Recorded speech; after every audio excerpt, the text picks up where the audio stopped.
નમસ્તે દર્શક મિત્રો. નમસ્તે દર્શક મિત્રો.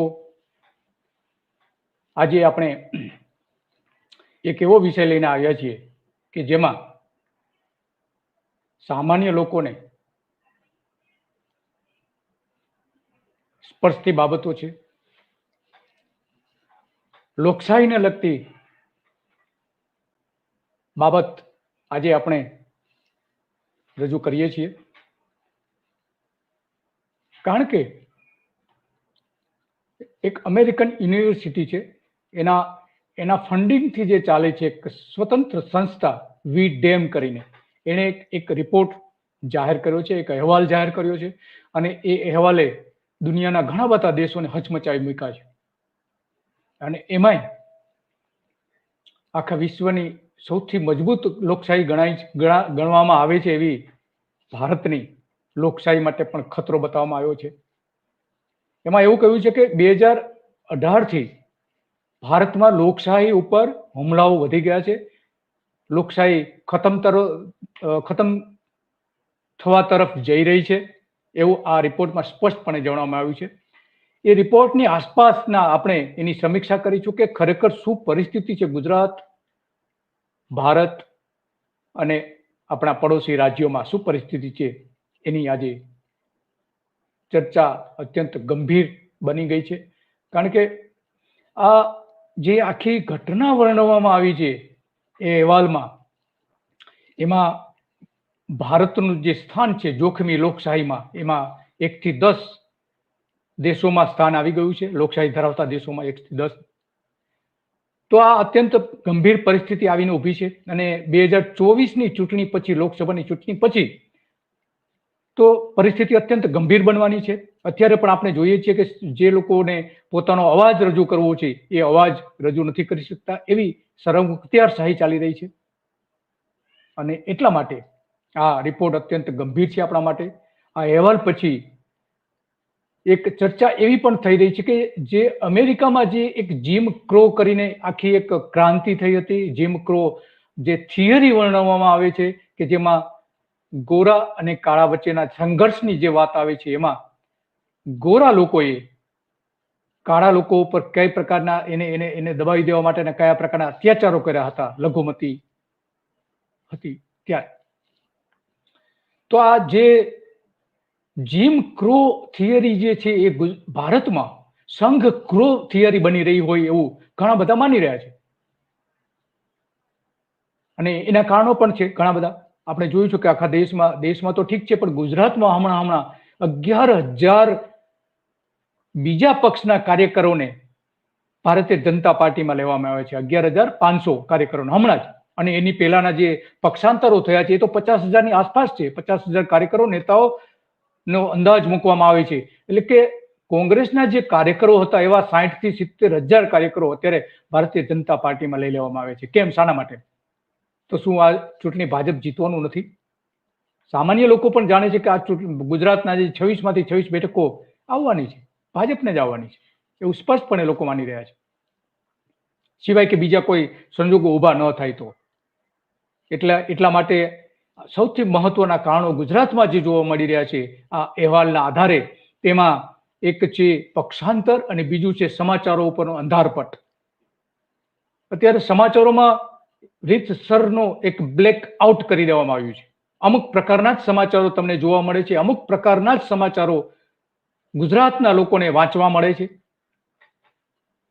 કારણ કે જે સરકારને નડતરરૂપ સમાચારો છે એ અટકાવી દેવામાં આવે છે. અને એટલા માટે લોકો સોશિયલ મીડિયાનો સહારો લે છે. સોશિયલ મીડિયામાં પણ લોકો પોતાની વાત મૂકે છે, ત્યાં પણ દબાવવાના પ્રયત્ન થાય છે. સોશિયલ મીડિયા એકાઉન્ટ બંધ કરી દેવાના પ્રયત્નો થાય છે. આપણે જોઈએ છીએ ઘણા બધા ગુજરાતના લોકો ટ્વિટર ઉપર આ રીતે સરમુખત્યારશાહી આવી રહી છે, ગુજરાતમાં આવી ગઈ છે, એવા વારંવાર ટ્વીટ કરી રહ્યા છે. હજારો લોકો આ પ્રકારના ટ્વીટ આપણે જોવા મળે છે. આ ટ્વીટમાં આપણે સ્પષ્ટપણે જોઈ શકીએ છીએ કે ગુજરાતમાં કઈ રીતે જય શાહ પત્રકાર, જે કચ્છના પત્રકાર છે, એણે ટ્વીટ કર્યું છે. એણે પણ કહ્યું છે કે ગુજરાતમાં નહીં પણ આખા ભારતમાં આખું ભારત છે એ સરમુખત્યારશાહી તરફ જઈ રહ્યું છે.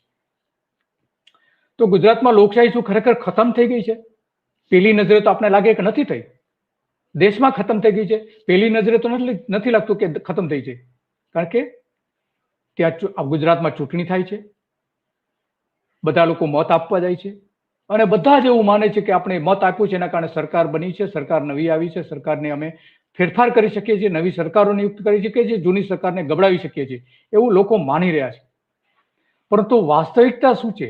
લોકો ખરેખર આજે માને છે કે અમારી સરકાર છે આ એ ખરેખર લોકશાહી ભરી સરકારો છે ખરી ગુજરાત અને દેશમાં? અનેક સવાલો આજે પૂછાઈ રહ્યા છે ભારતીય જનતા પાર્ટીની બંને સરકારોને. ડબલ એન્જિનની સરકાર કહેવામાં આવે છે.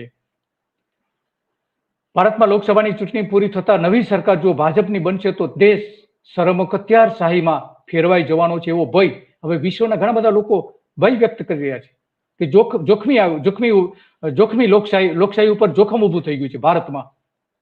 ગુજરાતનું માં તો ક્યારનું થઈ ગયું છે, 2001 થી લોકશાહી મોટાભાગે તો રેવા જ નથી દેવામાં આવી.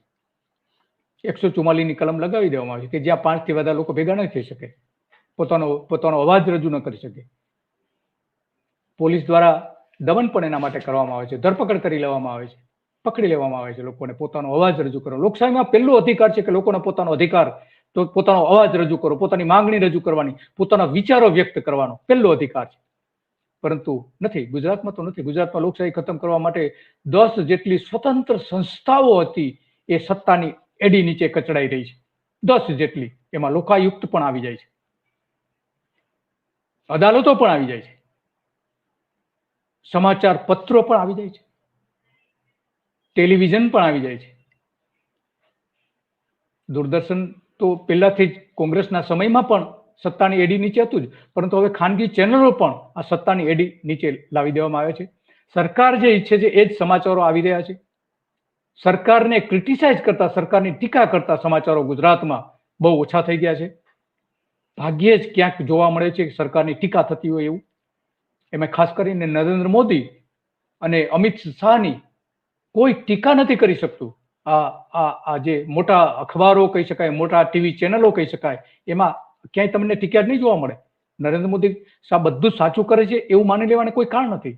અમિત શાહ બધું જ સાચું કરે છે એવું માની લેવાનું કોઈ કારણ નથી. ક્યાંક તો ભૂલ કરે જ છે, પરંતુ આ ભૂલ શું છે એ સત્તાધીશોને બતાવવા માટે આજે નથી એક પણ છાપું એના માટે લખતું. આ બંને નેતાઓ માટે નથી લખતું. તો એ લોકશાહી છે? શું એ સરમુખત્યારશાહી છે કે બીજું કંઈક છે? શું છે એ માટે? વીડેનો અહેવાલ એટલા માટે અત્યંત ગંભીર છે. એણે જે અહેવાલ જાહેર કર્યો છે 60 દેશોમાં આપ ખુદ શાહીનું મોજું નોંધનીય રીતે પ્રવર્તી રહ્યું છે એવું એમનું કહેવું છે. એમાં 9 દેશ એવા છે કે જે લોકશાહી હતી અને હવે ત્યાં સરમુખત્યારશાહી આવી ગઈ છે. આવા 9 દેશ છે. એમાં હવે ધીમે ધીમે ભારત પણ આ ચૂંટણી પછી જતું રહે એવી શક્યતાઓ દેખાઈ રહી છે. સરમુખત્યારશાહી દેશમાં 10 દેશોમાં સ્થાન પર આવીને ઊભું છે આજે ભારતીય જનતા પાર્ટીના રાજમાં. જે લોકો લોકશાહી માટે મોટો ખતરો બતાવી રહ્યા છે, આ ખતરો જોઈ ગયેલા અનેક લોકો કાં તો મૌન બની ગયા છે, કોઈ બોલતું નથી, કાં તો દેશ છોડીને જતા રહ્યા છે, કાં તો પક્ષાંતર કરી રહ્યા છે. 42 દેશોમાં 2.8 બિલિયન લોકો અથવા તો વિશ્વની વસ્તીના 35% લોકો વસે છે આ 42 દેશોમાં. ત્યાં નિરંકુશિતતા આવી ગઈ છે. ભારત વિશ્વની 18% વસ્તી ધરાવે છે.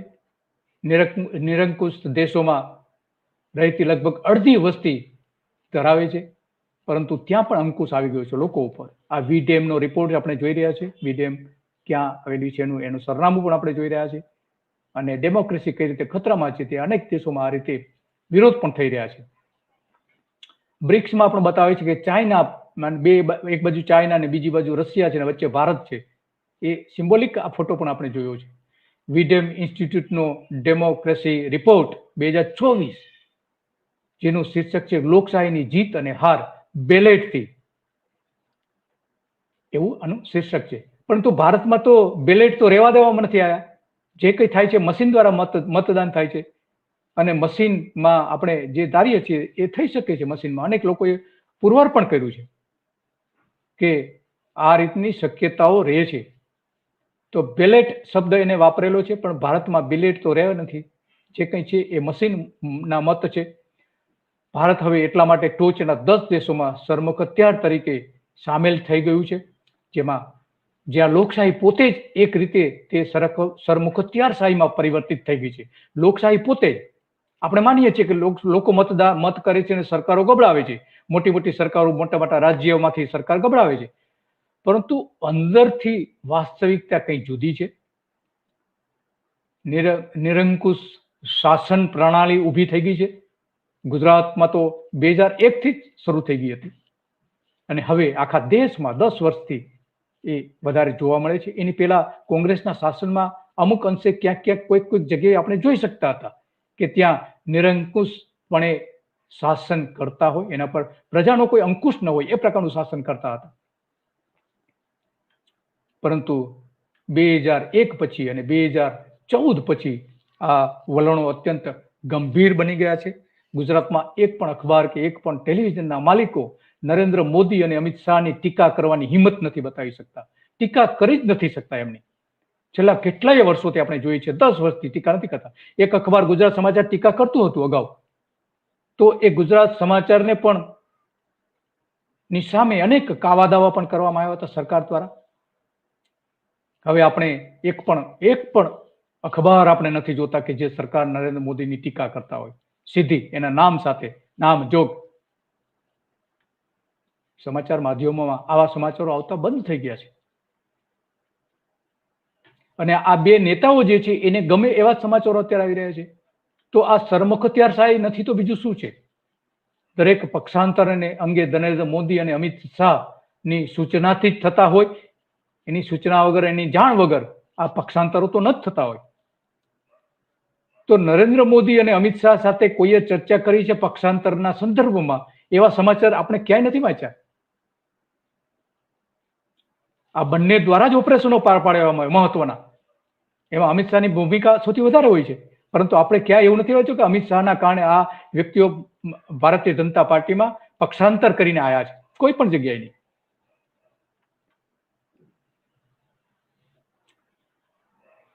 જે કંઈ રાજકીય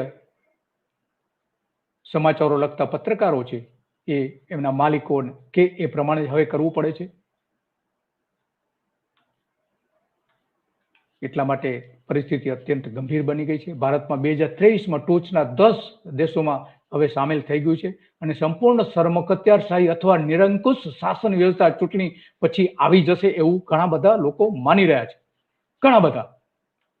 ભારત 2018માં ચૂંટણી સરમુખ હથિયારશાહી નીચે આવી ગયું હતું એવો આ અહેવાલમાં ઉલ્લેખ પણ છે. Democracy winning and losing at the ballot શીર્ષકવાળા અહેવાલમાં આ જણાવાયું છે. 10માંથી 8 દેશો નિરંકુશતાથી શરૂઆત પહેલા લોકશાહી દેશો હતા, ત્યાં અત્યારે નિરંકુશ, એના પર કોઈ અંકુશ નથી રહ્યો લોકોનો, બીજા તંત્રોનો. જે 4 સ્તંભ કહેવાય છે ભારતમાં, જે 4 સ્તંભ કહેવાય છે એમાંથી 3 સ્તંભને તો એના પાયા જ ખેરી નાખવામાં આવ્યા છે અને એકમાત્ર હવે એક જ સ્તંભ રહ્યો છે અને એ સરકારનો સ્તંભ. ભારતમાં લોકશાહી હતી એવું આ કહે છે. હંગેરી, કોમોરોસ, મોરેશિયસ દેશ જે છે ત્યાં, નિકારાગુઆ અને સર્બિયા, તે 8માંથી 6 દેશોમાં લોકશાહીનો અંત આવ્યો છે. એમાં ભારત પણ છે.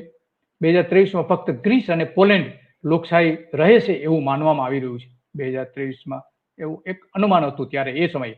લોકશાહીના પતનની આ પતન માટેનો જે અભ્યાસ છે એ દર્શાવે છે કે 80% લોકશાહી નિરંકુશ બનવાનું શરૂ કરી રહ્યું છે અથવા તો એનું શાસન તૂટી રહ્યું છે. લોકશાહી ઢબનું શાસન તૂટી રહ્યું છે. વર્ષોથી ભારતમાં સરમુખ હથિયારશાહીના દસ્તાવેજો મોજૂદ પણ છે. માત્ર આ સરકાર જ કરી છે એવું નથી. ઇન્દિરા ગાંધીએ પણ આ જ પરિસ્થિતિ લાવીને ઉભી દીધી હતી કોંગ્રેસની, કટોકટી લાદીને. અને ત્યાર પછી પણ એવા ઘણા બધા પગલાઓ હતા કોંગ્રેસ સરકારના કે જે સરમુખ હથિયારશાહી તરફ લઈ જાય. ધીમે ધીમે નોંધપાત્ર સ્વતંત્ર વ્યક્તિઓની અભિવ્યક્તિ અને સ્વતંત્રતામાં ધીમે ધીમે એના પર અંકુશ લાવવામાં આવી રહ્યો છે. અંકુશ. કોઈ પણ વ્યક્તિ પોતાના વિચારો વ્યક્ત નથી કરી શકતા. કોઈને પોતાનો અવાજ રજૂ કરવો હોય, કોઈને રેલી કાઢવી હોય, કોઈને જાહેર સભા કરવી હોય સરકાર વિરુદ્ધ, તંત્ર વિરુદ્ધ, તો એને પોલીસ મંજૂરી નથી આપતી, 144ની કલમ લગાવી દે છે. અને એટલા માટે આ બધા જ જે જોખમો ઊભા થયા છે એની શરૂઆત તો ગુજરાતથી જ થઈ હતી, હવે આખા દેશમાં થઈ રહી છે. મીડિયાની સ્વતંત્રતા સાથે સમાધાન થઈ રહ્યા છે. છાપા અને ટીવીના માલિકો સરકારના કહ્યામાં આવી ગયા છે. તેઓ લોકોને સાચી માહિતી નથી પૂરી પાડતા, સાચા સમાચારો નથી આપી શકતા, આપવા માંગતા નથી. કારણ ગમે તે હોઈ શકે છે એના માટેનું. સોશિયલ મીડિયા પર ક્રેકડાઉન કરી દેવામાં આવે છે. જે સાચું લખે છે, સાચું બોલે છે, ક્રેકડાઉન કરી દેવામાં આવે છે. ટ્વિટર, ફેસબુક થી લઈને, ફેસબુક તો સરકારના અંકુશમાં જ આવી ગઈ છે. કેટલા બધા એકાઉન્ટ્સ બંધ કરી દેવામાં આવે છે, કેટલા બધા એકાઉન્ટ્સ હેક કરી દેવામાં આવી રહ્યા છે. સરકારની ટીકા કરનારા પત્રકારો પર ક્રેકડાઉન કરી દેવામાં આવે છે. ઘણા બધા પત્રકારોના ફેસબુક એકાઉન્ટ, ટ્વિટર એકાઉન્ટ, આ બધા જ બંધ કરી દેવામાં આવે છે. સતામણી કરવામાં આવે છે, ગંદી નીચે કોમેન્ટ કરવામાં આવે છે. આ શું છે બધું? લોકોને બોલવાનો કોઈ અધિકાર નથી એવું જ બતાવે છે. આ કેસરિયા બ્રિગેડ જે છે, કેસરિયા ગેંગ છે, એ લોકોને આ રીતે પરેશાન કરે છે સોશિયલ મીડિયા ઉપર. જ્યાં લખે છે, સાચું લખે છે પત્રકારો અને લોકો, એના માટે લોકો અને નાગરિક સમાજ પર હુમલાઓ થઈ રહ્યા છે. અને વિપક્ષને ધાક ધમકીઓ પણ આપવામાં આવે છે. જે ટીકા કરે છે, તે સાચી માહિતી આપે છે, તેમને બોલતા બંધ કરી દેવા માટે તમામ પ્રકારના જુલમ કરાય છે. ચંદ્રકાંત પાટીલે ચૂંટણી ફંડ લેવા માટે જે ગોલમાલ કરેલી, એનો એક વિડીયો એના જ એક સહયોગી દ્વારા, એના એક કાર્યકર દ્વારા સોશિયલ મીડિયામાં મૂક્યો હતો કે કરોડો રૂપિયાનું ફંડ ચંદ્રકાંત પાટીલે કઈ રીતે લીધેલું હતું અને એમાં એને જે કમિશન મળવાનું હતું આ કાર્યકરને, એ કમિશન ચંદ્રકાંત પાટીલે ન આપ્યું. આવો એને વિડીયો મૂકી દીધો સોશિયલ મીડિયામાં. ઘણા ટીવી ચેનલો પર પણ એ મૂકવામાં આવ્યું હતું.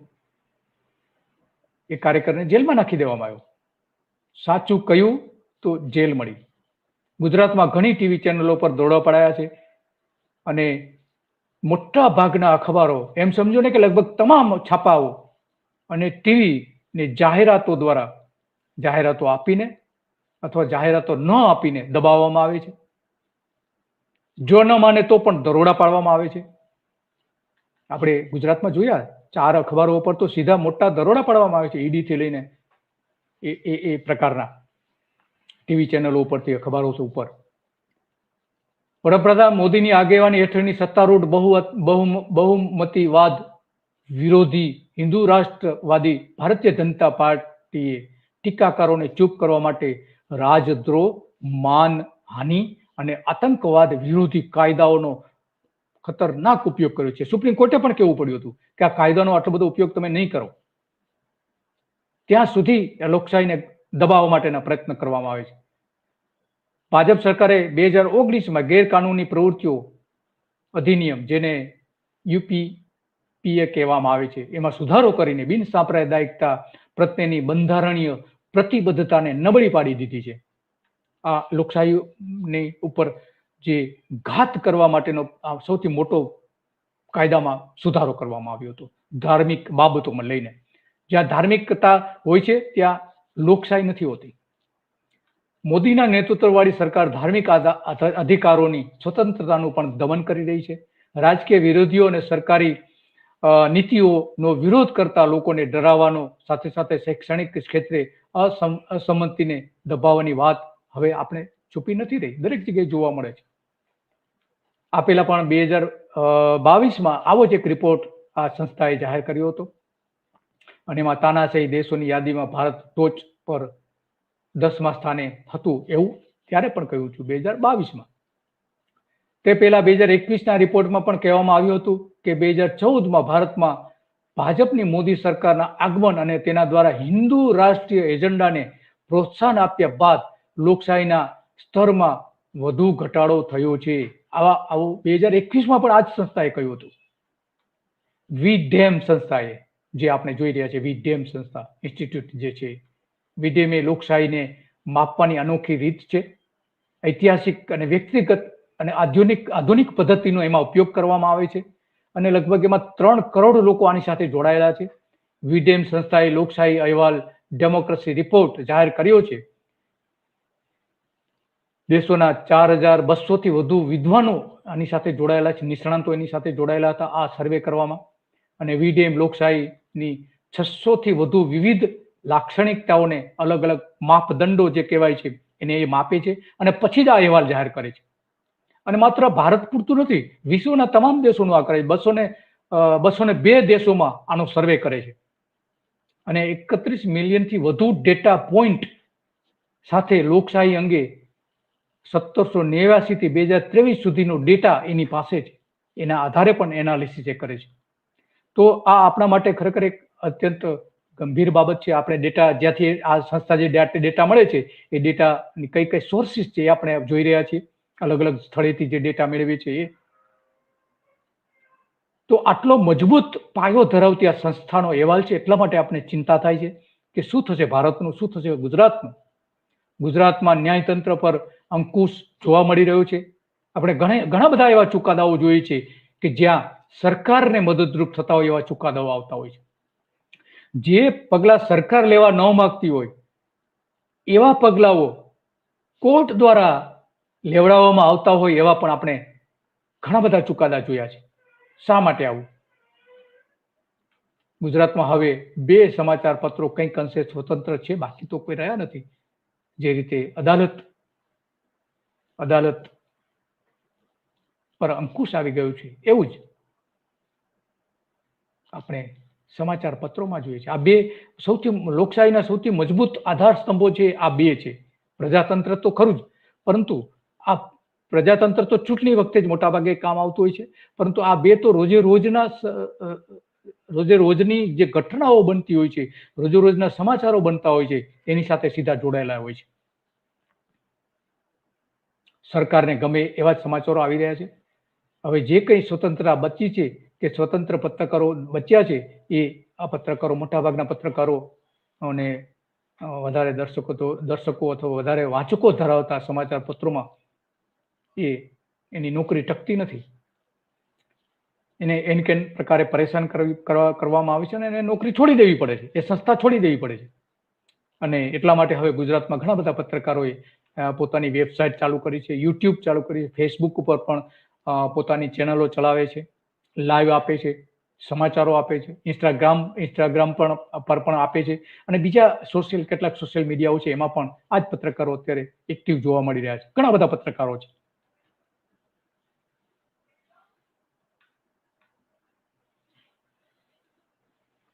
આ માધ્યમોને પણ સત્તાધીશો બંધ કરાવી રહ્યા છે ધીમે ધીમે. એના પર દમન પણ કરે છે. સરકારી ટીકા કરનારા પત્રકારોને સોશિયલ મીડિયાના એકાઉન્ટ પર કાં તો વાયરસ નાખી દેવામાં આવે છે, એની વેબસાઇટ ઉપર વાયરસ નાખી દેવામાં આવે છે, કાં તો એમને બંધ કરી દેવામાં આવી રહી છે. આવા હજારો એકાઉન્ટ ગુજરાતમાં બંધ કરી દેવાય છે સોશિયલ મીડિયાના, જે સરકારની પ્રજા વિરોધી નીતિની ટીકા કરતા અહેવાલો આપી રહ્યા હતા. તો આ શું છે? લોકશાહી છે? બિલકુલ નહીં. શાના માટે લોકશાહી કહી શકીએ આપણે એને? આખા વિરોધ પક્ષને ખરીદવામાં આવી રહ્યા છે. પક્ષાંતર કરાવીને તેને સત્તાની ધૂંસ નીચે લાવી દેવામાં આવી રહ્યા છે. ભારતીય જનતા પાર્ટીના પ્રદેશ પ્રમુખે હમણાં જ જાહેર કર્યું હતું કે અમારે આ એક જ દિવસમાં 11,500 જેટલા કોંગ્રેસના અને બીજા પક્ષના કાર્યકરો અમારી સાથે જોડાયા છે. તો શું જરૂર છે આટલા બધા કાર્યકરોની? આ ઉપરાંત સત્તામાં બેઠેલા લોકો જાસૂસી તંત્રનો બેફામ ઉપયોગ કરે છે, એટલે કે આઈબી એટલે કે પોલીસનો બેફામ ઉપયોગ પણ કરે છે. અનેક લોકોને ટ્રેસ કરવામાં આવે છે. જાસૂસી તંત્ર ચારે બાજુ કામ કરી રહ્યું છે. અગાઉ ઘણા બધા ધારાસભ્યો ફરિયાદ કરી ચૂક્યા છે આના માટે કે એમના ફોન ટ્રેસ થાય છે, એના ફોન ટેપ થાય છે, એની પાછળ જાસૂસી કરવામાં આવે છે. ભૂતપૂર્વ મુખ્ય પ્રધાનો પણ આમાં એની ફરિયાદો કરેલી છે. માહિતી મેળવવા જે તે રાજકીય પ્રવૃત્તિ કરતા હોય અને સરકારની ટીકા કરતા હોય એની માહિતી મેળવવા માટે આ તંત્રનો ઉપયોગ કરવામાં આવે છે. જે બ્રાઉઝરનો ઉપયોગ કરતા હોય છે આવા લોકો, એ બ્રાઉઝર પણ એસેસ કરી શકે એવા સોફ્ટવેર ઘણા બધા લોકો પાસે છે. ચૂંટણી પંચને પાંગડું કરી દેવામાં આવ્યું છે ભારતમાં અને ગુજરાતમાં. બેલેટથી ચૂંટણી કરવા માટે આંદોલનો પણ થયા છે કે અમારે મશીનો નથી જોઈતા, અમને માત્ર બેલેટથી ચૂંટણી કરવા દો, છતાં પણ ચૂંટણી પંચ એ કરવા માટે તૈયાર નથી. માત્ર ને માત્ર મશીનથી જ મતદાન કરવાની અપેક્ષા રાખે છે. અને મશીન બનાવનારી જે કંપનીઓ છે, કંપનીઓમાં આવા જ રાજકીય નેતાઓના મૂકવામાં આવ્યા છે. વહીવટી તંત્ર આખું સત્તાના કબજામાં આવી ગયું છે. આઈએએસ અધિકારી સરકાર સામે બોલી શકતા નથી. સરકાર કે નીચી મૂંડી એ બધું જ કરી રહ્યા છે આઈએએસ અધિકારીઓ. આઈપીએસ અધિકારીઓ પ્રજાહિતના સ્વતંત્ર નિર્ણયો નથી લઈ રહ્યા. આ લોકશાહીને ખતમ કરનારું જે સૌથી મજબૂત મહત્વનું કહી શકાય એવું હથિયાર આ સત્તાના એડી નીચે કચડાઈ રહ્યું છે, આઈએએસ અધિકારીઓ અને આઈપીએસ અધિકારીઓ. અગાઉ કેટલાક અધિકારીઓ બોલતા હતા, સરકારની ખામીઓ બતાવતા હતા, તો એમને જેલમાં પૂરી દેવામાં આવ્યા છે. સરકારી અધિકારીઓ અને કર્મચારીઓ હવે પ્રજાને વફાદાર રહેવાના બદલે સરકારને, સત્તાને વફાદાર વધારે જોવા મળી રહે છે. એની શરણાગતિ સ્વીકારી લીધી છે. તેઓ વિવેક બુદ્ધિનો ઉપયોગ કર્યા વગર પ્રજા પર જુલમ કરી રહ્યા છે. જે અધિકારીઓ સારા કામ કરે છે તો એમની ટ્રાન્સફર કરી દેવામાં આવે છે. હમણાં જ આપણે જોયું સાપુતારામાં સારું કામ કરનાર ચિંતન વૈષ્ણવ, એની હમણાં થોડા દિવસ પહેલા જ બદલી કરી દેવામાં આવી. ત્યાંના સ્થાનિક લોકોએ તો હડતાલ પાડી કે ભાઈ અમારા અધિકારી જે સારું કામ કરે છે એને શા માટે બદલો છો? કારણ કે ચિંતન વૈષ્ણવ એક પણ રાજકીય નેતાઓની ભલામણ સ્વીકારતા નથી. એટલા માટે તો આવા તો કેટલાય અધિકારીઓ જે છે કે જે સરકારને દાદાગીરી નથી ચલાવતા, નેતાઓની દાદાગીરી નથી ચલાવતા. હમણાં જ આપણે જોયું કે રાજકોટના ભારતીય જનતા પાર્ટીના મહિલા મોરચાના પ્રમુખનો એક ઓડિયો વાયરલ થયો છે, વિડીયો વાયરલ થયો છે. એમાં એ સત્તાનો બેફામ વાણી વિલાસ કરી રહ્યા છે, ધમકીઓ આપી રહ્યા છે. આવો તો અનેક બનાવો બહાર આવી ચૂક્યા છે અત્યાર સુધીમાં. એમાંય પોલીસ વિભાગ સૌથી મોટો ખતરો બની ગયું છે ગુજરાતમાં. પોલીસ શાસન પ્રવર્તી રહ્યું છે. ગુજરાતની મોટાભાગની પોલીસ દમનકારી વલણ અપનાવીને લોકશાહીને ખતમ કરી રહી છે. પ્રજાની વાત પોલીસ સાંભળતી નથી, પોતે જ કાયદાઓનો ભંગ કરે છે. પોલીસ આવા ઘણા બધા ઘટનાઓ સામે આવી છે. પોલીસ કાયદાનો દુરુપયોગ કરીને કેસ કરી રહી છે સામાન્ય લોકો ઉપર. ઉત્તર પ્રદેશ પછી સૌથી વધારે ખરાબ હાલત હોય તો ગુજરાતમાં છે, અને એના માટે કોઈ જો કારણ હોય તો પોલીસ છે. જેલોની અંદર, પોલીસ સ્ટેશનની અંદર લોકોના જે મોત થાય છે એમાં ગુજરાત પણ બદનામ થયું છે. આ જ પોલીસે ગુજરાતની પ્રજાને જે પોતાનો અવાજ રજૂ કરવા માટે, જાહેરમાં દેખાવો કરવાથી લઈને જાહેરમાં રેલી કરવા માટેના પરવાનાઓ આપતી નથી. આ જ પોલીસ એના હક છીનવી લીધા છે. અને સૌથી વધારે કોઈ જો જવાબદાર હોય તો આ આઈપીએસ અધિકારીઓ છે. સીબીઆઈ, ઈડી, આઈબી આવકવેરાના કાયદાઓનો ગેરઉપયોગ જોવા મળી રહ્યો છે. અને એમાં ગુજરાતમાં તો હમણાં આપણે જોયું છે કે લગભગ 30 કંપનીઓ, આખા ભારતમાં લગભગ 30 કંપનીઓ એવી હતી કે જે એના પર દરોડા પડ્યા પછી ભારતીય જનતા પાર્ટીને જેને ફંડ આપી આવી હતી. આ ચિંતાનો વિષય એટલા માટે છે કે જે ભારતની જે લોકસભાની ચૂંટણી આવી રહી છે એ ચૂંટણી 2024ની ચૂંટણી, જે સામાન્ય ચૂંટણી આપણે કહીએ છીએ, એમાં ભાજપની જીત લગભગ નક્કી છે અને અનિવાર્ય જીત છે. લોકો ઈચ્છતા ના હોય તો પણ જીત તો ભાજપની જ થવાની છે, ભાજપની સરકાર બનવાની છે. ઘણા રાજ્યો નથી ઈચ્છતા, ઘણા લોકો નથી ઈચ્છતા, છતાં પણ સરકાર તો એની જ બની રહી છે. અને એટલા માટે આ ચિંતાનો વિષય છે આજે. અને એ અહેવાલ જે આવ્યો છે એ અહેવાલ એટલા માટે અત્યંત ગંભીર બની જાય છે. ચૂંટણી પંચ આના માટે ધ્યાન આપતું નથી. અને આમાં આ બધાની વચ્ચે જે હિન્દુ એજન્ડા અમલમાં મૂકવામાં આવે છે, લોકોનું બ્રેઇન વોશ કરી દેવામાં આવે છે અને એના આધારે ચૂંટણી લડવામાં આવે છે. રામ મંદિરનો મુદ્દો બનાવી દેવામાં આવ્યો છે અત્યારે. ખરેખર ચૂંટણીમાં ધાર્મિક બાબતો તો ન જ હોવી જોઈએ, કારણ કે આપણું બંધારણ ના પાડે છે. અને લોકોની લાગણી પોતાની તરફ ખેંચે છે ધાર્મિક ઉશ્કેરણી કરીને. મુસ્લિમ નમાજ પડતા હતા અને એક પોલીસ દ્વારા એને લાતો મારવામાં આવતી હતી. એ 2 દિવસથી વિડીયો વાયરલ થયો છે, આપણે જોઈએ છીએ. તો આવા નાની ઘટનાઓને એટલું મોટું સ્વરૂપ આપી દેવામાં આવે છે કે જેથી કરીને લોકો ભયભીત થાય છે. એક વર્ગ ભયભીત થાય છે અને બીજો વર્ગ ખુશ થાય છે. એ ખુશીનો ફાયદો મતમાં કન્વર્ટ થાય છે, પરંતુ લોકો સમજતા નથી અને જઈને મત આપી આવે છે. આવી અત્યંત ગંભીર પરિસ્થિતિ અત્યારે ગુજરાતમાં આપણે જોઈ રહ્યા છે અને એટલા માટે આજે આ જે રિપોર્ટ આવ્યો છે, રિપોર્ટ ગુજરાત માટે અને ભારત માટે અત્યંત ખતરો બતાવી રહ્યું છે અને એટલા માટે આ ચિંતાનો વિષય હતો અને લોકો લોકશાહીમાં પોતાનો અવાજ રજૂ કરી શકે એવી જે છૂટ હોવી જોઈએ એ મોટાભાગે ધીમે ધીમે દબાવવામાં આવી રહી છે. એટલા માટે અહેવાલ અત્યંત ગંભીર સ્વરૂપ રજૂ કરે છે ભારતનું, કારણ કે લોકશાહી ખતમ થઈ જાય તો પછી કશું રહેતું જ નથી ને, કશું જ રહેવાનું નથી. એટલા માટે આજે આ વિષયને લગતી ઘણી બધી બાબતો જે હતી એ રજૂ કરી છે. આવતીકાલે પણ આવા જ કોઈક મુદ્દાઓ પર આપણે ચર્ચા કરીશું. ત્યાં સુધી વિરામ. નમસ્તે.